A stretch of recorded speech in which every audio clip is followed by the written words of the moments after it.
What's up? What's up? What's up? We back with another episode of the RissKy Powerhouse, a very special episode of the RissKy Powerhouse.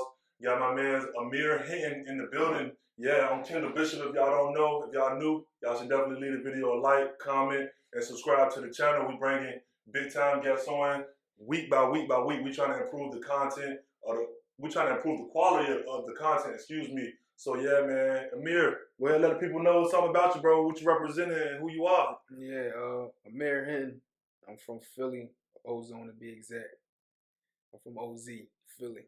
OZ, bro said he from the Ozone. Hey, look, Beanie Town, Beanie. As soon as when I think Philly, I think Beanie and Free. Yeah. Those the first. That's what come to my mind off rip. You know what I mean? Sure. Yeah, man. So like you said, you from Philly. You know, being from Philly, you know, most people from the outside looking in, you know, you hear the meat meal stories, you hear the freeway, you hear the Beanie. You know, it's kind of a cold shoulder, get it how you live it. You know, make sure you get yours. You know what I mean? So did you take that mentality on the court, or did you like get ushered into becoming a good player? Nah, I took all that over. Growing up, I took all that over. Just seeing stuff in the neighborhood or whatever, just going, whatever it is, I took all that, I carried all that over to the court and translated it to something positive, then trying to translate it to something negative. For sure. So you started as a shorty? Yeah, I started young with that. You know, everybody was a little badass little kid. Right. But you know, as you get older, you start to get logic, and that stuff your mom told you start to make sense and start coming to life. Then you understand it better. But yeah, though, got my man's. You know, we came across each other's paths at Shaw University, the 2018-19 school year. That was my second to last year at Shaw, and he came through for the basketball team. And being on campus and being a student active, I was very excited about our basketball team getting a lot better, making a push, trying to make a run at the championship and all of that stuff. But before we get all the way to Shaw, where we cross paths, let's take it back. And let's talk about the build up, bro. Like, when were you introduced to the game, right? And when did you realize, okay, you know, I can take it somewhere? All right. Well, it started for me like when I was younger. You know what I'm saying? Like, you know, I want to say 4. We can start at 4. I had the ball in my hand, and you know, I used to, you know, dribble it, do little stuff like that. You know what I'm saying? But then just growing up, playing at the parks, playing with the guys, you know, I realized like I could do something with it. You know what I'm saying? So I said, you know, I'm gonna stick with it and, you know, see where it take me. For sure. And obviously, you know, when you're playing and you're starting to get notoriety, you're starting to get a lot of positive feedback. Right. Like you mentioned off cam, when the feedback started to come, you know, as a kid, you see tunnel vision. You don't really understand the magnitude of opportunity. You don't really understand the magnitude of actually how far this can go. Exactly. You know, we kind of just think NBA or no play. You know what I mean? That's kind of what we think. Like, oh, I'm going to the NBA, or I'm not gonna play basketball. You know, but there's a lot more in between. You know, when did you start to, you know, figure out the in between game? That really came for me with experience. Like, not a whole lot of experience, but just gradually from year to year, I might learn something from watching. I'm a firm believer of, you know, I can watch it and pick it up and learn. I'm a visual learner. So if I see maybe someone else make a mistake or, you know, stuff like that, I'm saying, okay, that's how I gotta move. Yeah, you know what I'm saying? Reroute. Little stuff like just putting that extra work in the gym, or, you know, getting up extra shots, seeing the guys, or watching documentaries on the NBA guys. You know, they speak highly on that. You know, go get your shots and go do different stuff. And I just carried that over the years. Yeah, for sure. The in-between game, day to day. You know, if you're a good basketball player, you just don't wake up good. Exactly. And if you're good this week, that don't mean you're going to be good next week. Exactly. It's each and every day. Monday workout, Tuesday workout, Wednesday workout, Thursday workout. That's what keep you good week to week. You know what I mean? So I know that grind crazy, right? Yeah, you got to take it one day at a time. As I say I take it one day at a time, because like you said, it's like having a game. I might have a good game Tuesday, and then Wednesday I might play bad, which is normal and stuff, but it's the same thing working out. You got to put in that work on a Saturday, on a Sunday, you know what I'm saying, and let it convert, let it translate over. For sure. So you went to the Abington High School, right? Yeah, Abington. So let's talk about Abington. Obviously, that's where, this is where the opportunity really starts. Exactly. For most ball players, you know, when you get to high school, unless you're just one of those guys. Exactly. Unless you're like a Baron Davis, you know, in sixth grade. One of them. You know, you in sixth grade trying to figure out, am I gonna go number 1 or number 2? Exactly. You know what I mean? It's Exactly. certain guys that have that talent. Yeah. But a lot of guys that's hooping, you know, the junior and senior year, they start to get a little traction. AAU, Right. you start to travel, you start to see other competition. You start to say, okay, I'm good in Philly. We go to New York. Oh, I did pretty good in New York. You go to Florida. Right. Oh, I did pretty good in Florida. You feel me? So you start to expand your horizon and all that stuff. So let's talk about, you know, when you started to get it going at Abington. How was your freshman year? Tough. My freshman year was tough, man. I probably was all of 5'11", and of course, the person I am, I'm gonna say I can play with anybody. So I wanted to try out for the varsity team. You know what I'm saying? So I walk into the gym, being a new school, mind you. Nobody know me. Nobody know if I can play or not. All they know is, you know, I'm another kid, you know, at the school. I walk into the gym. The coach sent me home. He said, "You're too small." He told me I was too small. So you know, that's something I carried.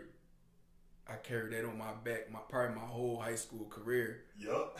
but for me, it was the next year. In one summer, I grew 4 to 5 inches, like legit for somebody. When I came back, I probably was like, or like 3. I want to say 3. I want to over exaggerate. It might have been like 3.5. So when I came back, I probably was like 6'1", 6'2". He like, "Oh, you the kid that, you know, you the kid that can't." Yeah, that's me. You know what I'm saying? He see I'm a dog. Ain't nothing changed. Like, I'm still gonna be the same. I'm gonna go at all the players and try to earn my spot. Take it serious. Exactly. Grind every possession out. Everything. So how is defense being small, bro? Like, trying to play defense got to be like the worst. I loved it because for people that like watch me now, they see like I like playing in the passing lanes. I like to wait and, you know, wait for that time to play in the passing lanes.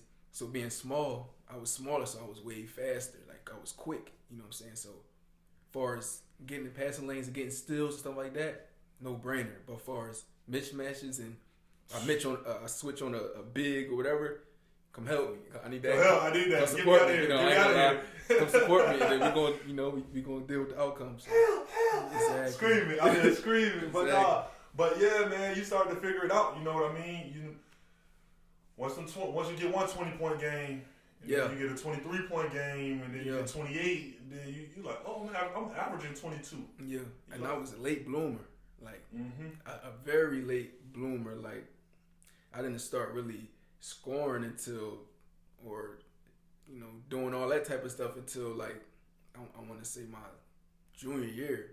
Word. Because I went from freshman, and I ain't make the varsity team. Then when I went to my sophomore year, I made the varsity team, but he had me swapping. So I was on JV and varsity. Yep. You know what I'm saying? Okay. The just in case guy. So you got to start on JV, or like I wanted to take it serious. I used to be mad. I don't want to play with it looked too easy. I was like, I'm ready to play with these guys.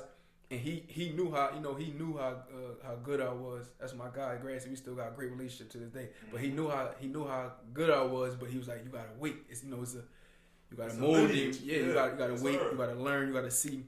You gotta catch up to the speed. Different stuff like that. So, you know, once that happened, I was like, all right. Once I get adjusted, then that's when the 15 turn to 20. You know, 20 might turn to 20, 21, 22. You might have a good 27 game. We're here. That's when I'm starting to think, okay, I'm getting used to the pace. Yep. Once you get to your sophomore year, you get a little opportunity. How was that year actually learning how to play with, you know, older guys, bigger bodies, and, you know, getting the game, organized game? Yeah, I was straight just from how I came up. I came up playing with the older guys on the block. So all the other stuff, I'm like, it's going to take care of itself. Besides, the only thing probably was the fundamental, like, of being on a high school program. But other than that, as far as the toughness and far as the grit, the grind, that's in my blood. I come from that. So I wasn't tripping on that part. Effort. You know that effort is the first part of a hungry player. You know that effort. Even if you trash, you can be trash, but if you give effort on defense, you know, you running the floor in the fast break, you get a layup, you know what I mean? You can be trash with effort and make an impact on the game. You feel what I'm saying? Yep. So you mentioned the playing the passing lanes, you know, getting bigger, growing. Did you jump in the weight room like that, or was you like high school? Yeah, high school, junior year, senior year. I was BS. You just balling. I go in there and lift a little something and do a little, but just I feel ain't it really a little understand. bit, but you won't put in that so work in. young. You want to build layers. Exactly. I was so young, and I was just so young. I wasn't, you know what I'm saying. I didn't really type of thing. It was the Allen Iverson thing. Allen Iverson said, and I'm from Virginia. That's how I go. I'm from Norfolk, 757. You know what I mean? That's how I got. And Allen said, you know, man, them things heavy. That was the basic. They asked him, did he lift weights in high school? Did he lift weights through pro? He lift weights all through pro. And he said, man, them things heavy. But he said when he was in high school, like, I ain't need to lift weights because my dog carried me through. Yeah. Like, I outworked everybody. Exactly. I put the most work in. I put the most energy in. Exactly. If I'm going to play 40 minutes, me playing 40 minutes is different from somebody else playing 40 minutes because I'm going crazy the whole 40 minutes. And that's what built his endurance in terms of stamina, in terms of reaction time. We know Allen led the league in steals a few times. Exactly. And just like you said, reading passing lanes, the game's slowing down. You catching up to speed. The game really not slowing down. You catching up. Catch up. You feel me? Slow it down. Yeah, for sure. So that's kind of what most high schoolers be thinking. And one thing that kind of separate like the bigs from the guards is the weight room. Like the bigs usually be the ones in there. Early. You feel me? Because they usually play defensive end on the football team, then they slide through and play the foul in basketball season. You feel me? Exactly. So it's that's exactly how it was. Yeah, I already know. All the football players come play. Bro, all the black schools is the same, bro. Exactly. The football team don't got no kicker. Every time you score a touchdown, you got to go for 2. And then all of the defensive ends, the linebackers, they want to just come in and foul people. Exactly. Straight foul people, bring the grit to the game. And you need those guys at practice, though. So once you understanding, you starting to understand the game, you get to your senior year, junior year. When was the time that you realized, like, okay, I can take the next step, whether that's D2 or that's D3 or, I can go and play in college. That was the goal for me when I was in band. When I go, if y'all don't know, I didn't play basketball. I'm 6'7", but I was in the band, and that's what funded my scholarship. You feel me? Mm-hmm. But in band, my goal was just to go to college. I ain't say I want to go to this college or that college. Just wanted to go to college. Next step. You know what I mean? So what was your mentality like? When did you realize you could take that next step, no matter what that next step might have been? Man, I knew that 9th grade when I walked through the gym. But, everybody don't see, they don't see it from your point of view, excuse me. But once I got to 11th, 12th grade, that was my it factor. I think 11th grade was my it, where it was like, yeah, I could do this and I could do this at a high level if I really, really, really, really wanted to take this serious. For sure. I could do it at a high level. But, at the time, you don't really see it as vivid as you see it when you get older. But I always knew I could, So was you running the 1 or the 2? Oh, I had my white boy was running the 1. Matt, my white boy Matt, like my brother from another mother. Me and Matt was running. He was the 1, I was the 2, or I was the 1. He was the 2. Either way, it's like if I get the ball up the rebound. Oh, so y'all had like dual ball handling responsibilities. Yeah, like I come off it, I'm pushing it. He come off it, he push it. But he was a predominantly 1. He was a big guard though. Mm-hmm. I'm a 2. I like scoring, so like I can get people involved. It fit me more because it's like if he don't got nothing, swing it. I'm gonna go get to 1-2. You know what I'm saying? For sure. So do you remember exactly what you averaged your senior year? 20. I want to say 21 and a half, 22. 22, about 22, 4 and 5, 22, 5 and 5, yeah, something like that. Some steals, a little bit steals. Couple steals, yeah. So how did the Lock Haven opportunity present itself, and how did it present itself? And was it like coaches showing up to the gym, or was it like a letter? Yeah, it was face to face. It was coaches coming in to see another guy, and we practiced, and of course we scrimmaging that day. Mm-hmm. So in my mind, I'm trying to steal a scholarship. I'm not to steal a scholarship. You came to see me. Straight like that. But you don't even know you came to see me, though. Yeah, I'm gonna steal a scholarship. Y'all gonna notice me before y'all leave, whether it's defense or whatever it is, whatever. Mm-hmm. So that's how it came about, and then it was a coincidence that my assistant coach at Lock Haven actually attended my high school back in the day. So that played a big role in relationships between the coaches and him, and a player prior to me wound up going there too. So he always came back, to see what was the next talent. Sure.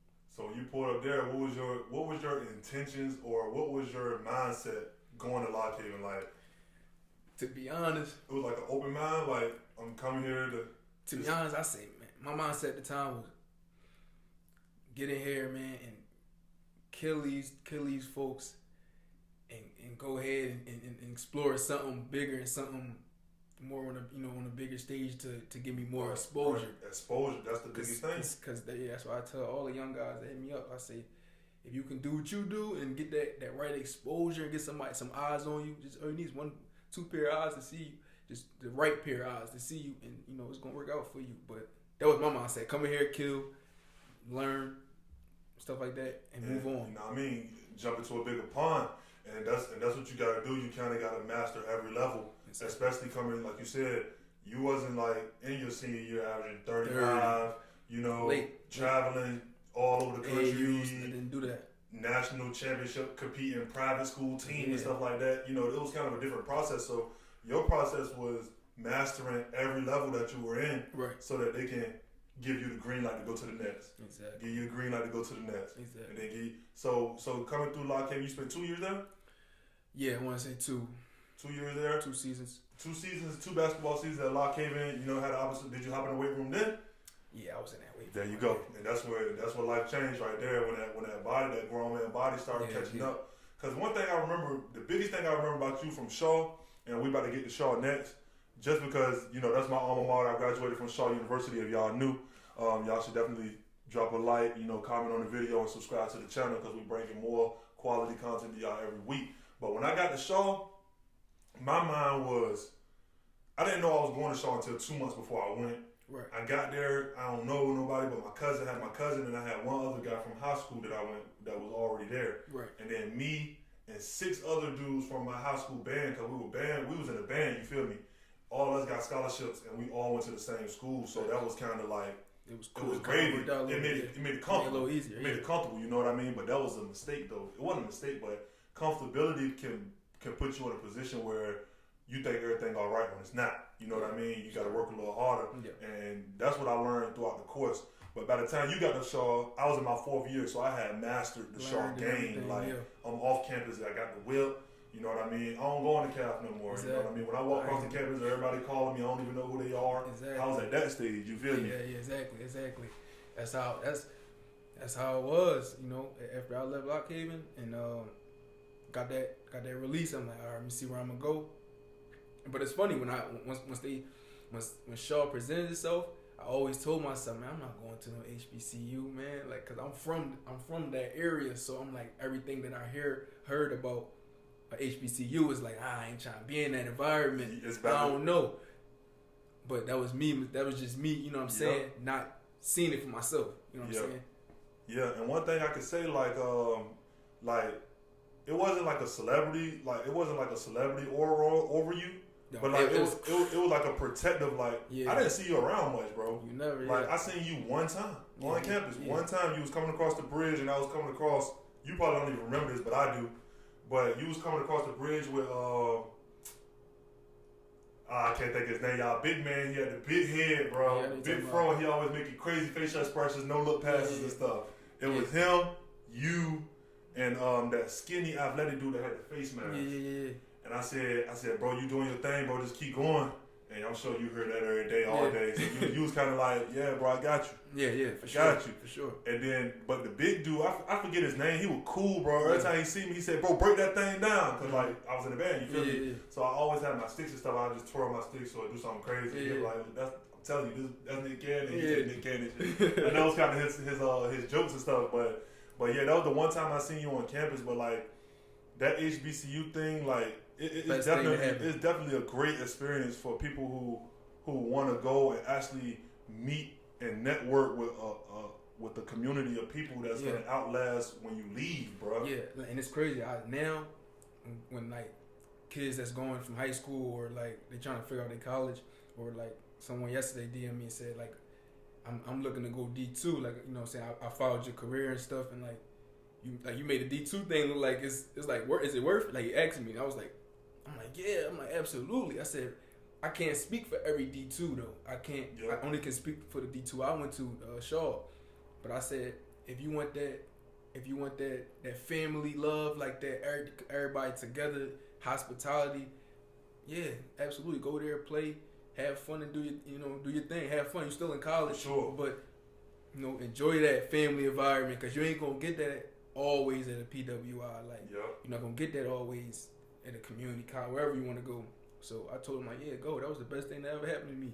Right. Like, going to Shaw gave me a whole different perspective, like, on how people can come together. Like, I always knew, but like the love and just everything, I had no problem. Like, I barely was around, but just when I was around, it was no problems. You know, if I needed something, even me going out to the store in the neighborhood, they so nice. Thank you, hold the door for you, all different type of stuff. You know, than what I'm used to from the areas I grew up in and stuff like that. It's a little different. It's different. It's everybody for themselves, and like it's different. But going out there showed me, like, yeah, it's more to, you know what I'm saying, different stuff. So yeah, for sure. And look, I was pulling in Philly, and I was coming through the north. I was coming through the sign that said North Philly, and I seen downtown in the distance. But everybody know when you see the buildings, you got to look for the spots where you only see trees, because those are the areas that really embody what the city represent. And they had the projects, bro. A couple of them boarded up. Yeah. Couple people living in a couple. Like that. You living in this one, and the one right beside you abandoned. Yeah, it's like that. And when I was seeing it, I was like, gracious. And then it was kind of like a little space, and then it was a whole nother project. So you know what they do? They put them like that right next to each other so they can hate each other over nothing. Yeah. You know what I mean? Yeah, they starting to take them down. A lot of them down now. In this era now, like it's 2022 now, so they starting to make them to, like, you know, townhouses and stuff like that. That's what they're doing in my city as well. To stop the high rise, like the project era. They trying to take that away. Yeah, the cement walls got to go. Yeah. And that's what's going on in my city as well. Norfolk, Virginia is where I'm from. Our downtown area, they just opened a casino. They just legalized marijuana recreationally, so all these dispensaries popping up. They got the casinos out there now, booming. Built the outlets 3 years ago. And then they building this highway that's going like through Raleigh, straight to Norfolk, and straight up to the Elizabeth. And it's crazy. Like the traffic, the tourism is about to go crazy in this next decade or so. Like that's why I kind of wanted to plant myself in Raleigh, because I wanted to see that grow. Yeah. Because I'm close enough to get to home, but I'm far enough where everybody can't be on my tip. You know what I mean? You feel me? So that was beneficial. But the year he came was the second to the last year that I was there, and you really raised the level of our basketball team to a point where when you came, it kind of like put an aura in our gym. We got a different energy. Yeah. Selling out early, packed house, everybody on their feet, everybody screaming. Away teams feeling it. They want to fight. We talking crazy to players, talking crazy to coaches, because now we have somebody to represent us. At first we had a good girls team, great girls team. National Championship 2012 in the NITs. Dominant through 2013-14. V Warner, she was real solid. Big. She was a center.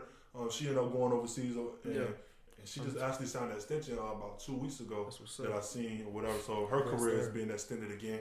And but our girls were solid, but our boys was like always like average. Like they weren't bad. We didn't have a trash boys team, but they didn't have that. Yeah. They needed that one player, that one piece. Yeah. That can change that dictate the course of the game. Yeah. You feel me? And that's kind of what you came to be. So how did Shaw present itself? How did that open up? And how were you feeling about coming down south from Philly? I got my release. I figured I want to leave Lock Haven, so I got my release, and I actually was gonna go D1. I was gonna go to the D1 school. I had a lot of D1s actually after they seen like, oh, he good. So, but then I thought about it. I was like, I want to do something different. And then when we sat down, we came up with a game plan. And the game plan sounded legit, and it was legit. And everything that I said I was going to do prior to going there and performing and doing all the stuff, we sat down and we planned that strategically. Sure. So I said I want to do something different, and then but I was thinking like, man, it's far, but I'm like, hey, sometimes you gotta take these risks.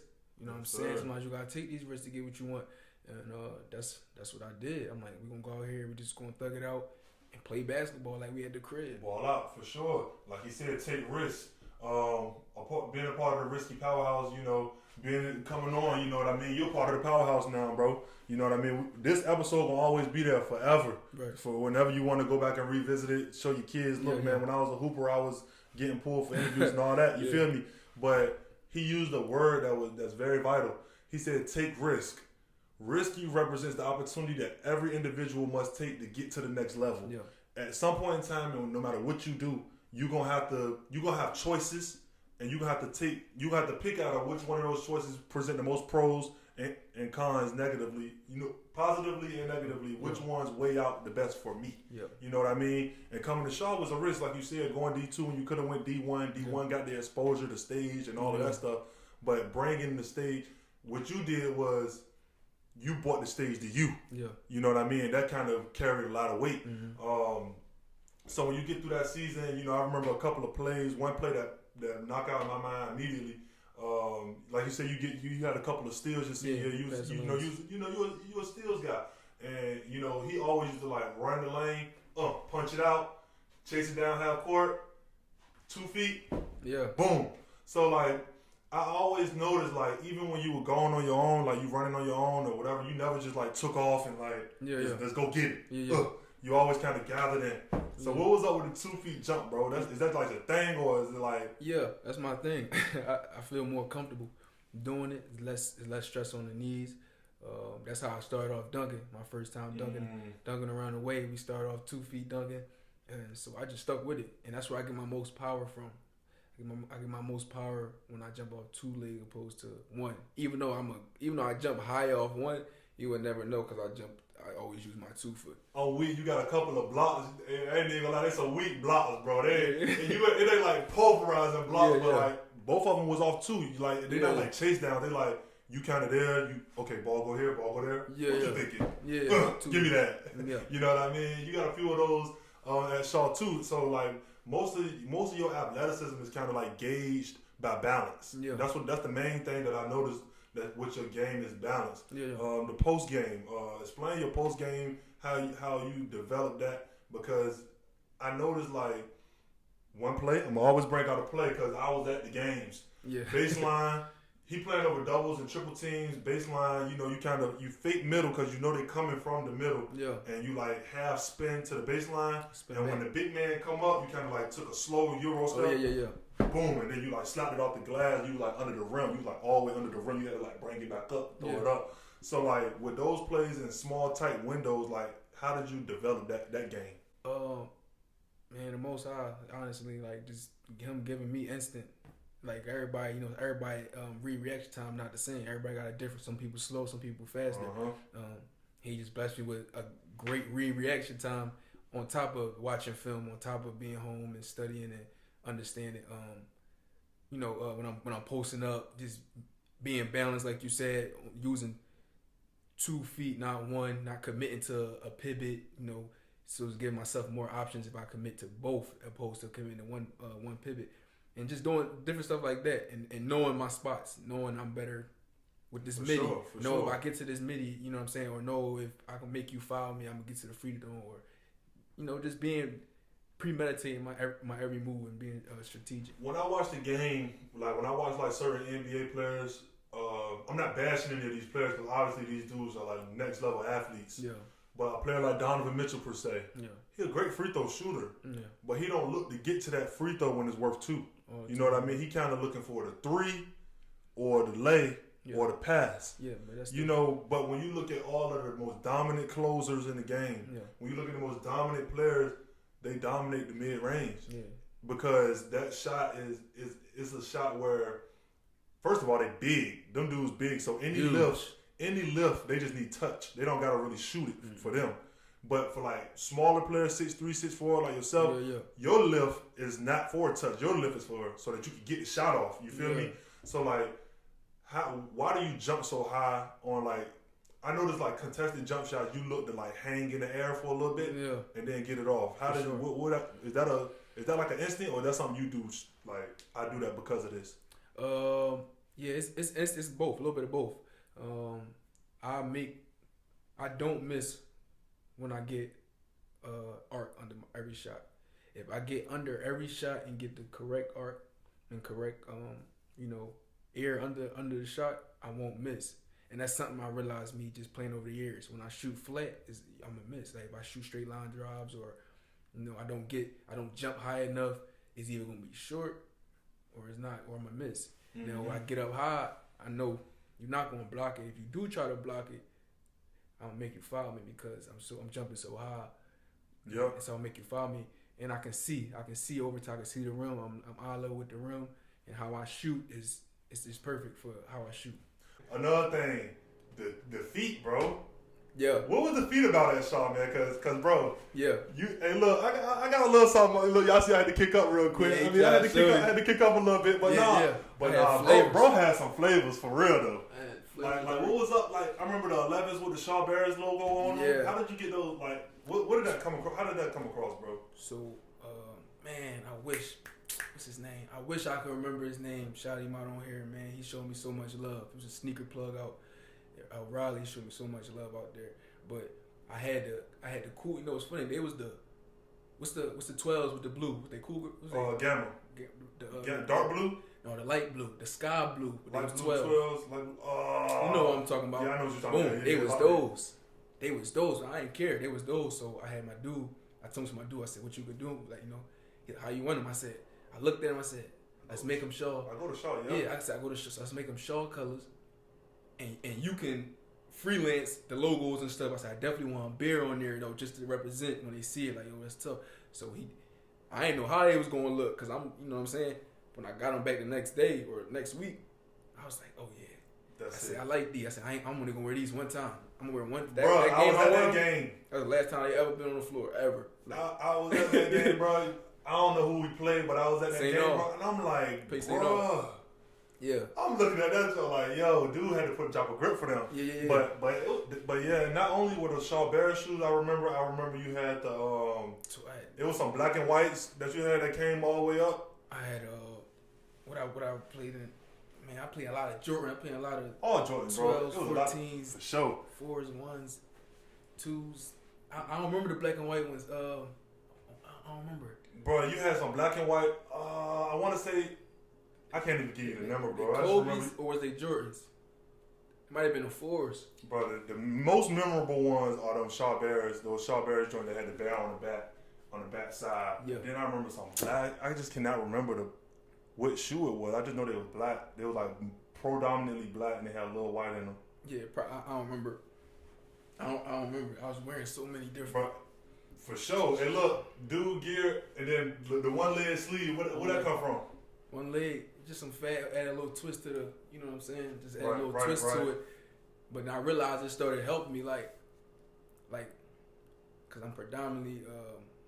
I think I had it on my right leg. I had it on my left leg. So that's the leg. If I do jump off one foot or I do anything, I'm going off my left. So it's just like wearing an arm sleeve. Tight.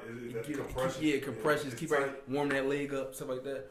But I like it for the fashion reasons too, and I can tuck my other side in. You know what I'm saying? On the side that's not tucked, stuff like that. You know. Yeah. So yeah, man. Not only it was like an aura, bro. Like everybody knew, and I put on my Instagram. Y'all should follow the RissKy Powerhouse on Instagram if y'all haven't. But definitely, I put on Instagram. You know, when I was just trying to get your attention, you feel me? I said, dude was dropping 40s and 50s over triples and over doubles and triples, bro. Yeah, for sure. They were triple team. Anytime you got it on the baseline, you had to go baseline because you couldn't come back middle. They cut that off, but you was still getting there though, bro. It's like how, like just reading, it's the wiggle, bro. It's just premeditating it. It just you gotta premeditate. Like I gotta premeditate everything. The only thing that seemed premeditated, most of the stuff you did was off of instinct. Like you had one baseline play that I remember vividly. They forced you baseline. You spun back off, and as soon as the big man stepped up, you Euro, but you didn't go anywhere though. You just took like a slow step, and you was in the same spot, and you just threw it off the glass sideways. But the main play, these are the plays that were premeditated. Clearly, like I can look at you and say, "Oh yeah, he knew he was gonna do that." Yeah. Any post feed. Yeah, post. One dribble, two dribble. I know what I'm doing. Any one dribble, two dribble moves. You already knew that. Off the post, I know, but also it's also a little react. Mm-hmm. You know what I'm saying? Like, and I was trying to teach the bigs at the time how I do it is I don't pick a pivot, which I got that from watching Kobe. Bigs, Karl Malone. It's interesting. Like Karl Malone, like big men I watch, and I see when they do it, they don't commit to a pivot. So every time, if you go back and watch it, every time I touch the ball, I make sure I jump straight up and down on both. So now I can go either way. Mm-hmm. So it's like I'm not obligated. If I go on right, now I'm obligated. I gotta go opposite. You know what I'm saying? If I go left, I gotta go opposite. So I looked at it like that. I'm gonna catch the ball on, and they didn't know what I was doing, but I knew every time I catch it on two, I can go either way I want. You know what I'm saying? So just a read and react thing. Bro, and that's next level. Like, a lot of people don't think like 2 steps in like that. Like, that stuff, most people kind of just playing. You know what I mean? Like, they talent kind of getting them where they are, so they just never start to, you know, actually thread the needle. Exactly. Like sew your brain. You sewing your brain, bro. You putting every stitch in and you figuring it out. What being from Philly, I'm sure Flip Murray was a big time influence. Absolutely. Knowing he went to Shaw, he got drafted. Exactly. You know, that's major out of it too. Like, that doesn't happen often. It's very difficult. If my man's would have been drafted in 2019, he would have been the first since 05. He would have been the first from Shaw since 05 and the first in D2 period since 01. Yeah, for some years. 01, bro. Yeah. That was a year, bro. That was so Flip came 05. I think it was 05, and 01 was the last person before him. Yeah. 18 years, crazy. Bro. Yeah, he played a role. He was a big reason why I came. Besides, like, him and the coach, but you know, he from the city, so. Relationships, you said it. Your assistant coach from the high school is the reason why you got a Lock Haven. Lock Haven coach, you know, Lock Haven assistant coach went to your high school. Exactly. Flip went to Shaw. Philly. He flipped from Philly. He from the same, you know what I'm saying? And just a small world. But prior to going, we didn't really, you know what I'm saying? Mm-hmm. I just was a fan. I was on the fan side. I'd be like, damn, you know what I'm saying? That's like, because he used to playing all the summer league and stuff, and I used to be like, yeah, he still got it. Like, he's still out there cooking the young boys. Bro, you never lose it. Yeah, bro. you don't. If you got it, you got it. Katino Mobley be roasting niggas. Bro. He like 55, 53. Yeah. If you got it, you got it. You feel me? So, sure. But yeah, I came as a fan, but he was a big reason. I'm like, if he could do it, I know if I handle my business. Even if I don't do it, I know if I handle my business, I'm gonna get close as possible to it. Mm-hmm. If not, I'm gonna do it at the time. You feel what I'm saying? So that's how I was looking at the situation. Yeah. So like, I think teams. The longer we got, the longer we got through that 2019 season, mm-hmm. It just seemed like teams didn't really care about winning no more. At that point, it was like, we just gonna make sure we stop. Yeah, we gotta stop. We gotta stop this dude. Yeah, and I love that. And because early in the season, you know, you had a 43, 46, you put a 50, 52, I think a 54. Yeah, 54. 53, I think. Yeah, 50. It was a 50 ball. Yeah. 50 ball. 50 something. 50. Yeah. And when you playing in Shaw Gym, it's not a spread floor. It's a shooter's gym. Yeah, I love that. Anything in the lane is difficult because they pack in the paint, clutter, no space. That's why that half spin, when the big man step on you, Euro, slow step, and finish, that's kind of tough because it's like no space. You gotta be. For sure. So you know what I mean? Once you start getting throughout the end of the season, like early in the year, you was like 35-point average, 36-point average, and that's what brings the national attention in. Yeah. You know what I mean? And then you know, your numbers started to slow down throughout the course of the year. Yeah. They're throwing 4 bodies. Throwing 3 bodies. At that point, I gotta be healthy because you know nobody knew, but we had a plan. It was already said. You know, like had enough film out there, had enough, you know, stuff for people to go. But at the same time, teams were still coming in the gym, so I still had to perform because it was and a different team. People ain't know, but it was different teams coming to the game. So I'm like, I still gotta. Yes, sir. And you know, once you start to get to that point where you know they're trying to slow me down. Yeah. You had some dimes. I remember tall, light skin. Yeah. Not me. That's my. Not me. Talking about D block. And look, you downed him up. He finished. He came down court running with his head shaking. That was one dime I remember. And that big man, bro, I cannot think of his name. He always used to joke with me, bro. But with the firm big head, he used to dime you up, bro. Yeah. You needed that. You needed somebody to like, you can like, you know, you can, come on, cut back door, easy too. Yeah. Fast break, get it up, like, bro. I'm running, bro. Throw it there, and I'm gonna get it. Yeah, he did all that. You know, and that kind of gave you a couple of, you know, 6, 8. You need that. That's what gets you to 30. The easy ones. The free throws. I was about to say, I live at the free throw line. Bro, the free throws, they couldn't stop you. But, I mean, because they gotta grab you. If that double don't come in time, you know the double coming. So you're trying to beat it. You're trying to beat the double to the spot. Exactly. And dudes was fouling you, bro. You had one game with 27 free throws. You went 24 for 27, bro. Yeah. I remember that game. And these are all games. This is no studying. This all off what I remember off the cup. Because the same way I am now. I'm number savvy.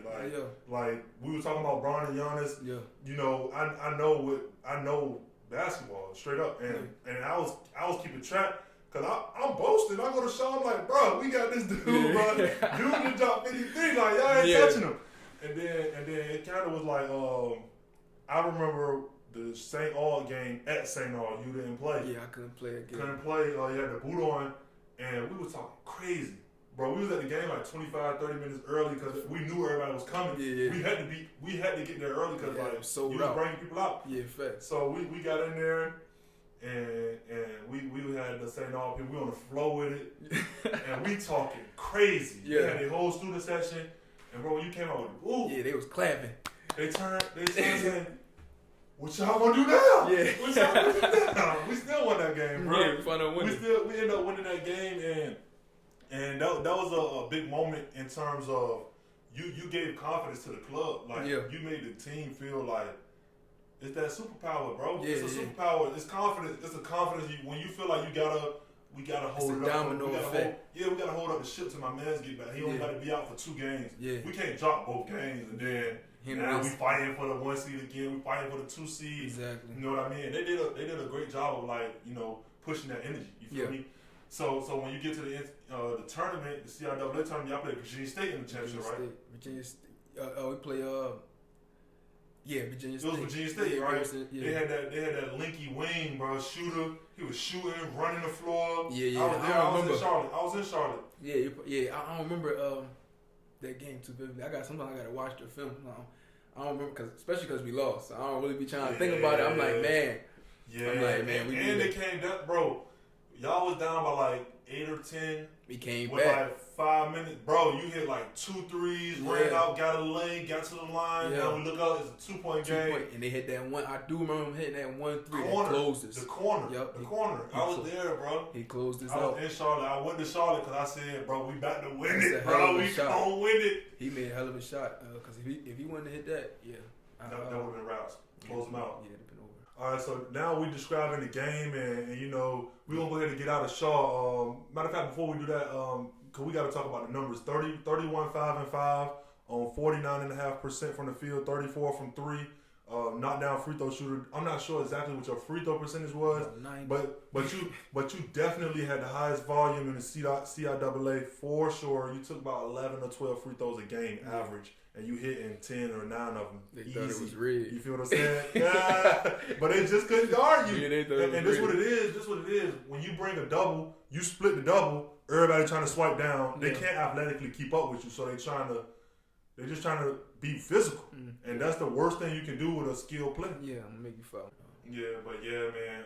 So after CIAA, at this point, you know it's gonna be something. You know what I mean? When you enter the draft, what was your draft process like? Because I know those workouts, those flying. It was probably the busiest time I ever had in my life of all playing basketball up to that point. It was just a whole lot of working. I'm talking about 3 times a day I'm working. I wake up in the morning, I work out. I work out in the afternoon, I work out. I'm in there at 12 o'clock, 1 o'clock. Come in, you came to the gym looking there. I was in there working out, getting shots up. It's only me and the security guard in there, and my guy at the time. So it was just workout, leading up to it, cause I already knew what I wanted to do. I just ain't announced yet. So I said, if I do it, I gotta go 10 times harder, cause it's nobody that's from D2 that's about to declare right now. After I declared it, I think one other person did it, but it was nobody at the time, so I said I gotta go hard. So then I figured out where I was going, where I was gonna go work out at. I went out Miami, you know what I'm saying, worked out, stayed out there, worked out with my guy Nick, he got me right. And then it was time for all the traveling. Man, the traveling was crazy because you might go from Sacramento, and turn around next like 6 in the morning, work out, 6 in the morning, you gotta wake up, fly all the way back to the East Coast. Or fly all the way back to like Dallas. Yeah, like somewhere crazy like Milwaukee or like somewhere crazy. So the experience was everything though. You know what I'm saying? I wouldn't change that for nothing because a lot of people don't get to see the inside behind the scenes of that stuff, like you know what I'm saying, just the behind the scenes stuff, and meeting all the meeting interviews, being on coaches, the coach, workouts, being around Hall of Famers, talking to Hall of Fame coaches and being coached and talking to Hall of Fame players, working out with. So it was just, I was just soaking everything in. You know what I'm saying, soaking everything. Even though it was moving so fast for me at the time, I was soaking everything in. I'm like, just take it one day at a time, and see how it go. But it was definitely fun. I definitely enjoyed it, but it was a stressful process too at the same time, because obviously you worried about the outcome the whole time you working out. Yep. So I'm like, man, I gotta kill this workout. I ain't played that good this workout. Tomorrow I gotta play great. Yeah. It's stuff like that. You fight with your own stuff. You know what I'm saying? Stuff like that. So, but it was a great opportunity for me though. But yeah, for sure. So when we now we pivoting off of the game that you play. You know, you get your opportunity. Now you out of the Shaw. Yeah. You declare out of D2. That shook the country. Yeah. You know what I mean? So when you start getting national media exposure, Ball is Life tweeting, Bleacher Report, ESPN on ABC, their Twitter was tweeting. Everybody kind of like pushing. Yeah. How did you keep a level head in that situation? I ain't never had a lot. You know what I'm saying? Like, I never was that person that like came up on like I was rich coming up and like, you know what I'm saying? Like I always came up humble. Mm-hmm. It might have been somebody before me that was getting more than me, but I always stayed humble, no matter what the situation. And I could have been greedy, and I could have been, you know what I'm saying? But that's just that's not me. So when that presented itself and the exposure, because mind you, it hit so fast and it hit so quick. I woke up and it was like that. I was just blessed. I was just blessed, and I was like, you know, this with the most high. If this what he got in store, I'm just gonna ride with it. Right. And I'm gonna do with all I can do. And at the end of the day, I never can sit down and say I didn't go as hard, or I always tell myself, it's here. Do everything in your power to do it. And if it don't work when I'm 40 and I look back, I can always say I went to the extent to, you know, get where I needed to be. For sure.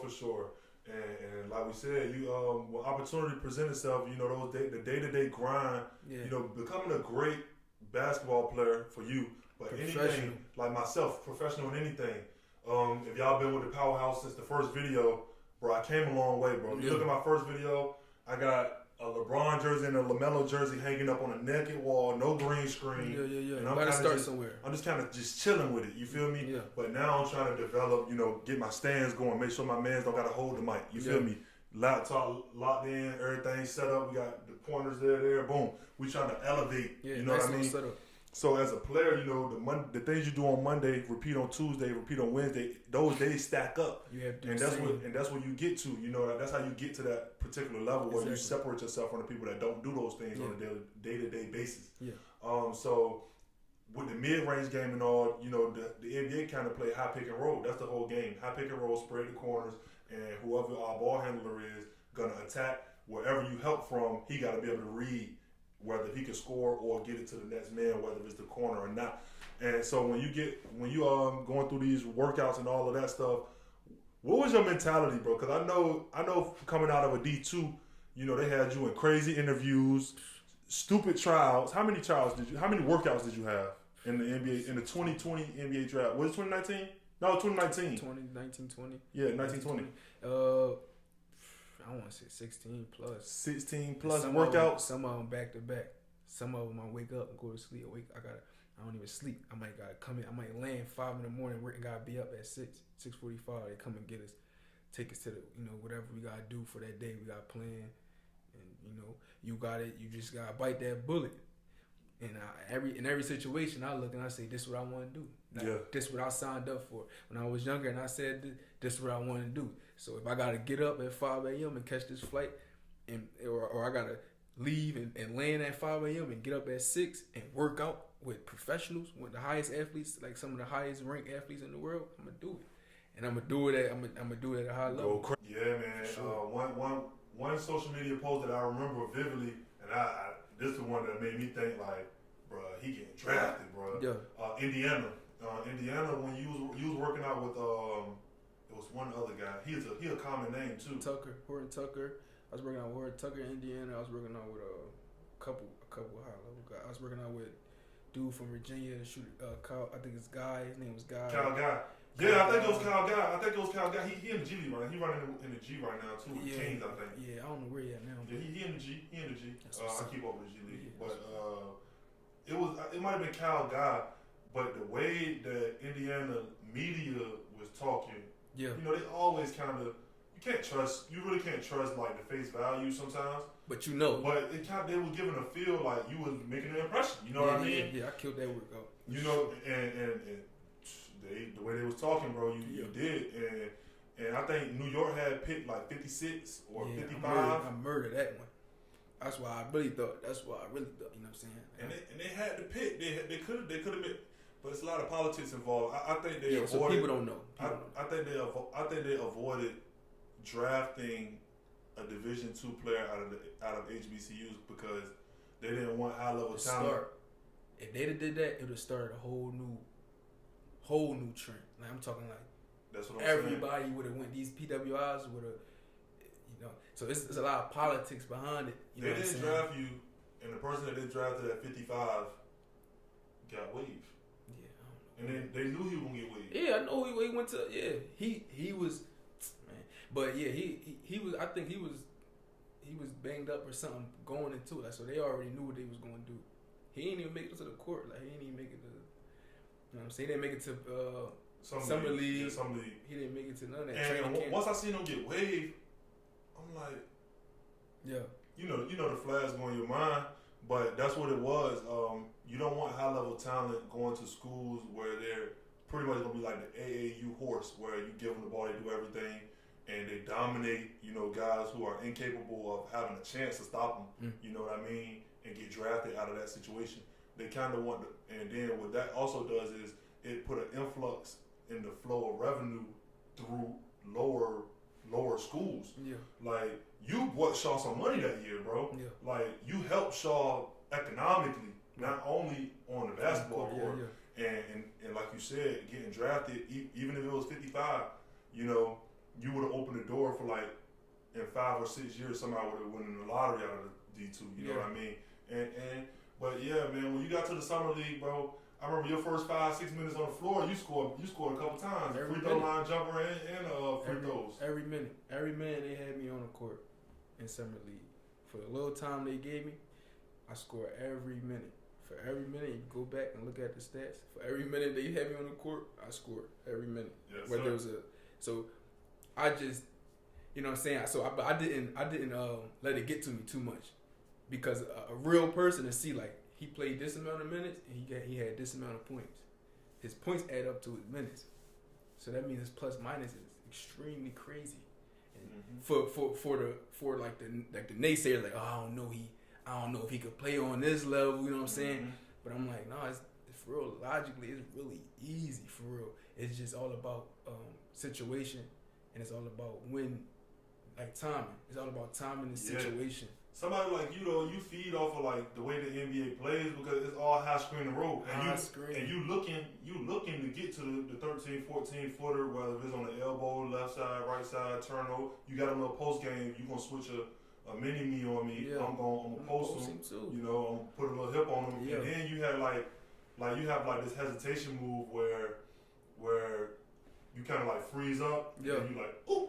Yeah. Take that one more step, and then you get into that pull up, and then if you get to that step, that last foot plant, you can rise up. Like even if you under me, like you have like elevation on your shot. Yeah. You know what I mean?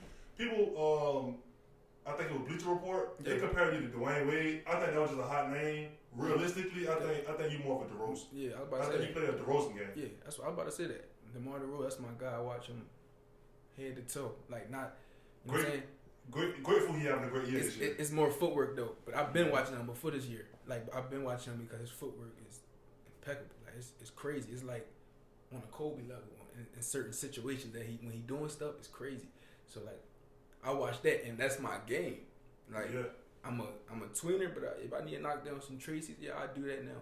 But that in between game, I got that. Like I mastered that low key. So that's where I'm at. But DeMar DeRozan, that's a good pick. Dwayne Wade, as far as driving and stuff. Driving. That's what they took all of your highlights from that Bleacher Report tape. Well, it might have been Baller's Life. I'm not sure if it was Baller's Life or Bleacher Report. They compared you to Dwayne Wade coming out. Yeah. But it was it was the ESPN.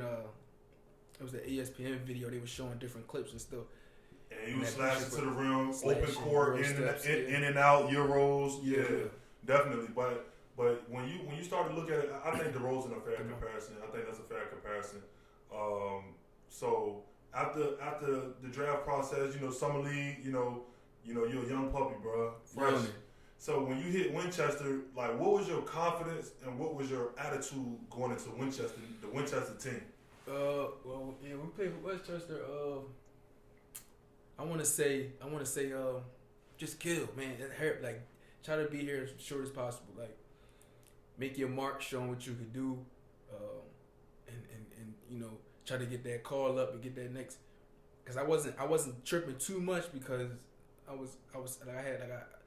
had a nice little bonus and stuff coming in at the time, so I wasn't like, oh, but I was like, this ain't nothing. This just most high. This is just the most high. Look, I'm showing it to you.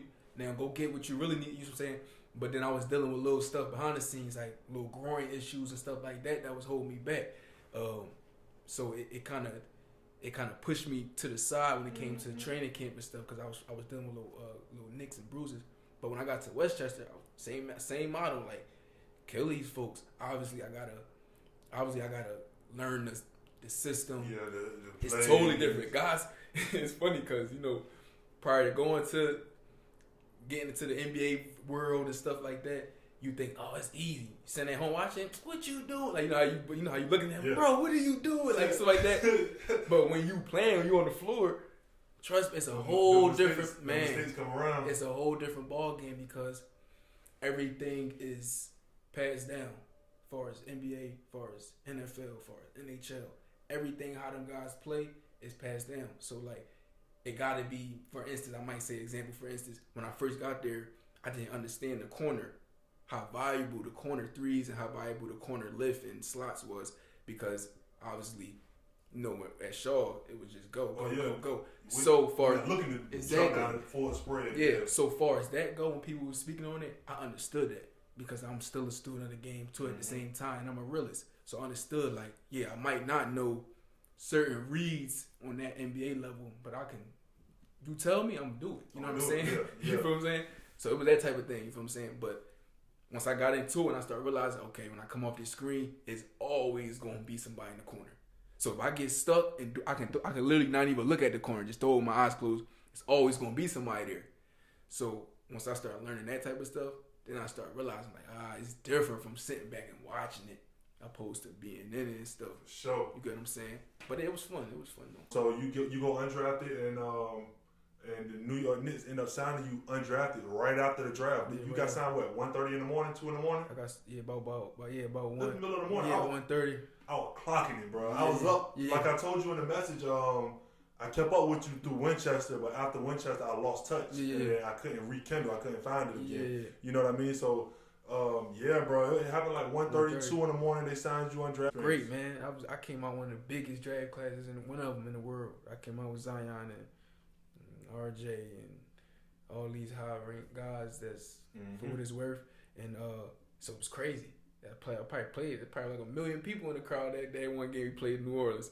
It was crazy. So just that experience. Prior to that, that's probably the most people I played in front of. Prior to that, crazy energy. Crazy.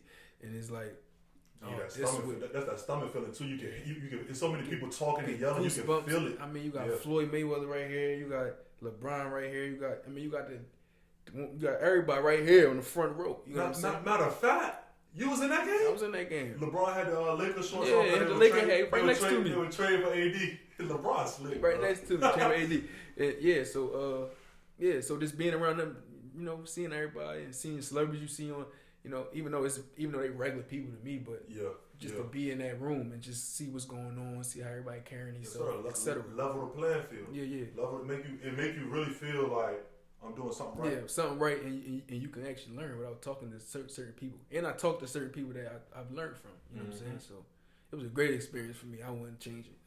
For sure. So you get to Winchester, bro. When you what was your attitude and your headspace like when you knew, okay, I'm about to play in the G, and this is what it's about to be. So, boom, with Winchester, they 2-year deal, right?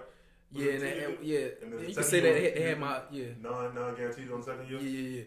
Yeah. It was they had my rights for 2 years, and so I was straight because we already people ain't know, but I already knew what was going on day of the draft. Yeah.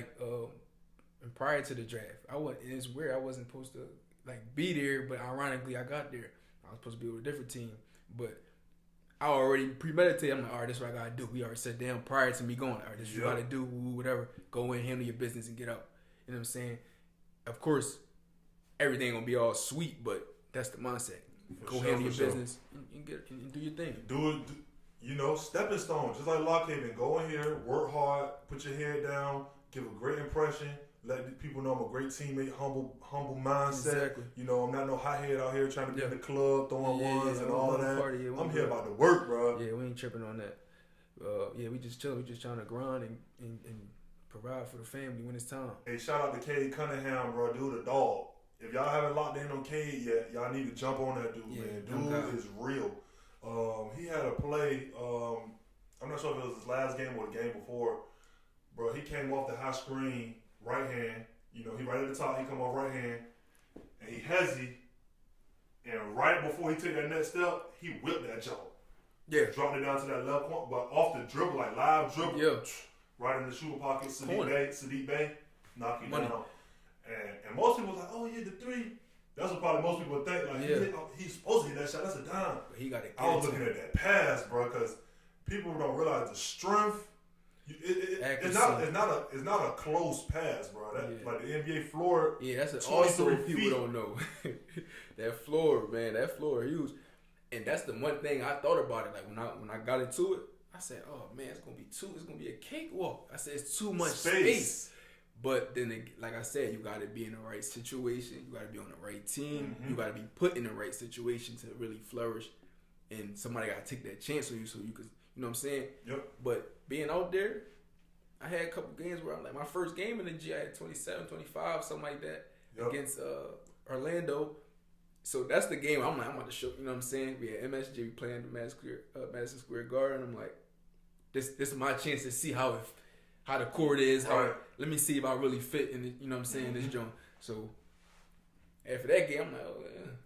I'm like, that's pretty. It's not bad. Like, good. You know what I'm saying? Sure, that's how I was looking at it. For sure. And you got to, like you said, you're looking for that mid-range with lift. Yeah. So playing high pick and roll, that's your game. Yeah. How did you fare in your first, what was your first impression of the G League when you in the game? My first. It benefits your game with all the space, mid-range and all that. Yeah, I thrive my first very game. My first very game, I thrive. I was in a lot of pick and roll action, a lot of ISO action. I was posting up, so I just carried my shawl mentality. I brought it right over. My first impression, and the spacing was unbelievable. So it worked out. People sleep on that NBA floor, but that NBA, you gotta remember the 3-point line is 23 feet, and the shortest three is 22 and a half, which is the corners. So that's like from the rim, that's 22 and a half. So that's 50. That's what 44, 45 feet across the baseline. At Shaw, that's a half court shot. Yeah. The 3-point line, it's a half court shot at Shaw. In Shaw Gym. The NBA 3-point line damn near. It's crazy. So, bro, you just gotta get used to it. We gotta shoot this gym though. We kinda gotta shoot this gym because it's meant for like the paint to be packed up. Yeah. It's a zone gym. Play zone 2-3. But yeah, so Trent, coming out of Winchester, all of these experiences are layering. You work in every day. You might have one day off a week here or there, whatever. But you go from Abington, Lock Haven, crazy year at Shaw. Yeah. NBA draft process, Summer League, Winchester. All of this stuff started to compound, and this is not your first professional decision, but when you met that decision to hop on a plane, and what exactly country were you in again? I was in Europe. Okay. I was in Europe. That's the continent. Finland. There we go. Yeah. There we go. So when you what was it like making that decision, and were there any fear, nervousness, unsurety? We kind of be scared of Pandora's box. A lot of people don't want to open it. A little bit. Everybody, you always got that feeling like should I go? But I've been traveling. Prior to that, I've been traveling so much. It's like another plane ride. 16 workouts, bro. Yeah, it's another plane ride. It just I did a different. I looked at the living. I was more so worried about how I'm adjust to the living. It's the way of life out there, and sure, is these people gonna understand me when I go out there, because I play with a different grit. I play with a different passion. They might carry you. I come from it's different. I come from when it's not that, it's passion. Yeah, but once they see that it's really passion, I think everything will be cool. But that's what I was thinking about more so than how I'm gonna play out there. I'm gonna go out there and kill these. Playing is the. I think at this point for you, playing is just like give me the ball. Basketball, coach, let me know where I need to be for these 5 sets. Yeah, it's professional. I mean, dudes ain't. It's not like a high school team where a coach got 30 plays and he needs you to know all 30 because you never know if he's going to call play 26. Yeah, it's not that. 26. Yeah. 8. You got running plays every time. You coming down, you reading. Okay, boom. It's off your athleticism. Boom. Yeah. Yes, sir. And use you. If you good at this, that's what we doing. Do you remember your exact production your first year out of the country? Do you remember your production from that year? Regards to what? What you mean? Points, rebounds, assists. I was averaging, I think, I was 22, 7 rebounds, and probably like 2.5 steals. Oh, steals. I was stealing. Yeah, that's what I do. I averaged that in Finland, and then true win. 30. I want to say 30, like 31 in the World Cup. So. That's big time right there, bro. World Cup. So it just show you, you know what I'm saying? World Cup get kind of competitive because these dudes, they fight for their country. They have a lot of pride. There you go. Because they plan for it. The pride that they have it's kind of like our neighborhoods. Like if you go into an inner city, anywhere you go in the country, you know you're gonna have dudes. I'm from black. I'm from gold. You can't come over here. Yeah, you know what I mean? We gonna hold this down straight up, and that's kind of what it is. So when you got those dudes like playing in the World Cup, they're protecting their home. You know what I mean? So the average 31, that's major. Yeah. So building up to, you know, being an independent ball player, you know, you are the business now. Yeah. You are the business. So how do you plan to, you know, branch yourself off from actually working and becoming an entity in itself as AMIR Hinton? We doing a lot of stuff, as we spoke about, getting more into investments. I ain't speak on this, but partner with Cameo, which is like a video production where people can book me for like videos, happy birthdays, advice, anything you can think of. So they book me for that daily. So I'm daily just making passive income, and just trying to keep my name as a brand more so than anything else. Now I understand that, like, my name now is a brand. It's not just, so you gotta move like as so that's what we focusing on, passive income, generational wealth, stuff we spoke on, creating clothing brands. We spoke on the new brand I'm about to drop soon, Winter Collection. Get to them real quick. Yeah, we dropping a new brand, Winter Collection. It's spelled different though, WXNNER Collection. We're gonna have a variety of stuff like graphic tees, cotton shorts, sweatsuits. As you see, I'm wearing a sweatsuit. I'm mad I should have wore one of my sweatsuits. And just a lot of stuff. We coming out. It's probably gonna be out at probably April, the end of April, right before summer officially hit. Yes, sir. Like yes, sir. So y'all look out for that. Y'all look out for that Winter Collection. Moving towards Mother's Day, we dropping the RissKy collection as well. The Day One collection. That's what we're gonna call it. We're gonna call it the RissKy Day One collection because this is for the people who've been with me and around me and in my circle and supporting me throughout the, you know, Booker T. Washington high school days, you know, marching in the band when I didn't have a band fee. I gotta sell oranges and sell chocolate and to get my bread, you feel me? Yeah. Now, you know, that business acumen, you know, that trains you to have discipline and to understand what it takes. You know what I mean? When you don't got it. Like you said, you want rich. I wasn't rich either, bro. Our band fees every year was $300. I ain't never. My mom ain't never paid a band fee, but I always had my band fee. Yeah. You feel me? So that came down to the hustle, and that's why I went to school for business. So y'all look out for that RissKy collection. RissKy represents the chance that every individual have to take to reach the next echelon. So y'all keep that in mind. My man's AMIR Hinton, bro. You doing big things, bro. Love. You definitely doing big things. and for sure, people watching you. Yeah, Like that's one absolutely. thing you gotta always remember. You mentioned just focusing on making sure you keep yourself as an entity and as a brand. Protect the brand, grow the brand, respect the brand. Those are the most important things because if you can do something stupid like get caught smoking, get drunk in the club, fighting, something stupid, and that one blemish will erase all of the 8 years you just put in. You know what I mean? People say, "Dang, he did all that for what?" They kind of look at that thing. Smart. You got to be smart. You got to be smart, and you got to move accordingly. And my last thing I'm gonna say before we wrap it up is like whatever anybody doing, whether you a janitor, whether you a school teacher, whether you a tutor, whether you valet, whatever you doing, you sweeping the floor at the barbershop, whatever you doing. Somebody texted me or DM me the other day, and they said like he trying to get his MBA or say for university. He want to get into this big school, but he been struggling. He been in his head. They booked me on the Cameo app, and I told him, listen, whatever you going through is meant to happen. So if it didn't work out for you or something went left or you feel like something went left, I told him everything gonna be straight. Everything is already written for you. So you just keep going the course, keep staying the course, keep giving yourself that knowledge, applying yourself, and everything gonna work out. That's what I take with me every day. No matter if I fail, no matter if I do something that I felt like I should have did this better, right? I always say, as long as I apply myself, everything gonna work out. For sure.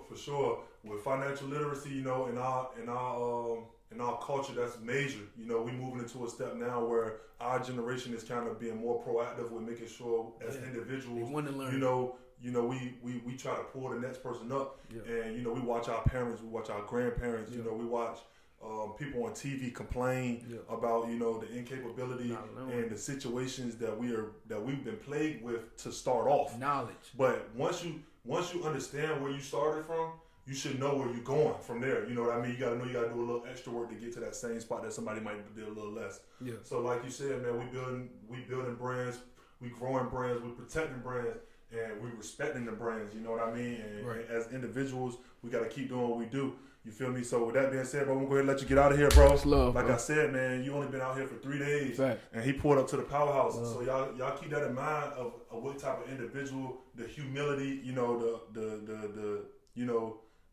the care for somebody like me, little old Kendall, you know what I mean? And bro pulled up, so I appreciate that. I ain't gonna hold y'all too much longer. If y'all made it this far in the video, y'all should definitely like the video, drop a comment, shout out my man AMIR Hinton, and subscribe to the channel for future content. We bringing quality every single week. It's the RissKy Powerhouse. I'm Kendall Bishop. It's AMIR Hinton. We checking in, man. For sure, we checking out.